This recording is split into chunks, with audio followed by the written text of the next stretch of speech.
दीपक और अंजलि की नई नई शादी हुई थी। वे दोनों अपना हनीमून मनाने के लिए एक प्राइवेट बोट किराए पर लेकर समुद्र के रास्ते एक खूबसूरत आइलैंड की ओर निकले थे। शुरुआत के कुछ घंटे बहुत ही हसीन बीते। दोनों समुद्र की ठंडी हवाओं और लहरों का आनंद ले रहे थे। लेकिन अचानक मौसम ने करवट बदली। आसमान में काले घने बादल छा गए, तेज हवाएं चलने लगी और समुद्र में डरावनी लहरें उठने लगी। दीपक ने बोट को संभालने की पूरी ताकत लगा दी, लेकिन एक जोरदार और ऊंची लहर ने उनकी बोट को बीच समुद्र में पलट दिया। दोनों बिना लाइफ जैकेट के खुले समुद्र में आ गिरे। किस्मत अच्छी थी कि बोट के कुछ टूटे हुए लकड़ी के टुकड़े तैर रहे थे, जिनका सहारा लेकर वे दोनों पानी में टिके रहे। लगभग 2 घंटे की मूसलाधार बारिश और तूफान झेलने के बाद मौसम थोड़ा शांत हुआ। शाम होते होते उन्हें दूर एक सुनसान टापू दिखाई दिया। लगातार 2 घंटे तक तैरते हुए दीपक और अंजलि आखिरकार उस टापू के किनारे पहुंचे। पहली रात उन्होंने घने अंधेरे, कड़ाके की ठंड और जंगली जानवरों के डर में एक ही जगह चिपक कर बैठकर बिताई। अगली सुबह जब सूरज निकला तो उनकी जान में जान आई। उन्होंने देखा कि टापू काफी बड़ा था और वहां घना जंगल था। उन्हें उम्मीद थी कि कोई रेस्क्यू टीम उन्हें बचाने जरूर आएगी। भूख प्यास मिटाने के लिए दीपक ने पत्थरों की मदद से नारियल तोड़े और दोनों ने उसका पानी पिया।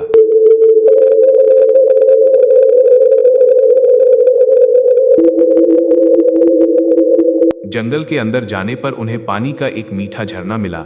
वहीं झरने के पास दीपक को एक पुरानी चप्पल मिली, जिससे उन्हें लगा कि यहाँ उनके अलावा भी कोई और इंसान रहता है। रात की ठंड से बचने के लिए उन्होंने पत्तों और लकड़ियों की मदद से एक छोटी सी झोपड़ी बनाई। टापू पर 10 दिन बीतने के बाद उन्हें रेत पर किसी के पैरों के निशान दिखे जो जंगल की तरफ जा रहे थे। इससे अंजलि और दीपक का शक और गहरा गया कि यहाँ कोई और भी है जो उन पर नजर रख रहा है।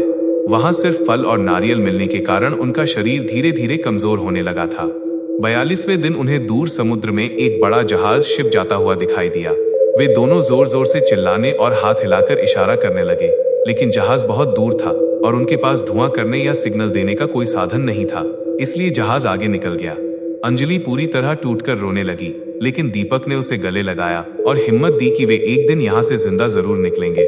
धीरे धीरे दीपक ने सूझबूझ दिखाई और झील से छोटी मछलियां पकड़ना और पत्थरों को आपस में रगड़कर आग जलाना सीख लिया। अब वे मछली पकाकर अपनी भूख मिटाने लगे।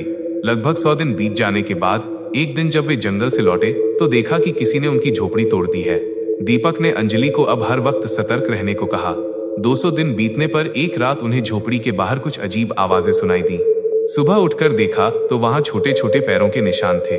दीपक समझ गया कि वे निशान किसी इंसान के नहीं बल्कि जंगली जानवरों के थे जो खाने की तलाश में आए थे। रही बात उस चप्पल की, तो दीपक का मानना था कि उनसे पहले कोई मुसाफिर यहाँ भटकेगा और अपनी चप्पल छोड़ गया होगा। एक दिन उन्हें आसमान में एक हेलीकॉप्टर की आवाज सुनाई दी, जिससे उनके अंदर घर लौटने की उम्मीद फिर से जाग गई। खुद को मजबूत रखने के लिए दोनों टापू पर ही सुबह शाम कसरत एक्सरसाइज करने लगे। एक दिन एक जंगली सुअर उनकी झोपड़ी की तरफ आया, जिसे देखकर दीपक डंडा लेकर उसके पीछे भागा, लेकिन सुअर घने जंगल में गायब हो गया। इसके बाद दीपक ने एक मजबूत लकड़ी को पत्थर पर घिसकर एक नुकीला भाला तैयार किया ताकि शिकार किया जा सके।